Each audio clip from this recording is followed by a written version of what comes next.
Second question, write the polynomials of degree 1, 2 and 3. So यहाँ पे degree दिया गया है और हमको polynomials लिखो को बोलता है.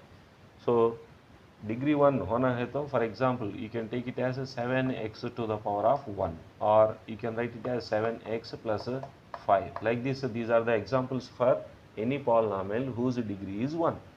Next, degree 2 polynomials लिखना है. So x square plus x minus 1. Like this we can write any example, or 7x square minus 5. So these are the examples for polynomials whose degree is equal to 2. Next, degree is equal to 3. So यहाँ पे y power 3 minus y plus 5. Like this we can write so many examples based on degree 3. So y power 3, this is one example and this is another example, or else you can write it as x power 3 minus x square minus x plus 1. Next sum is in next video. Please like this video, share and don't forget to subscribe. Thank you.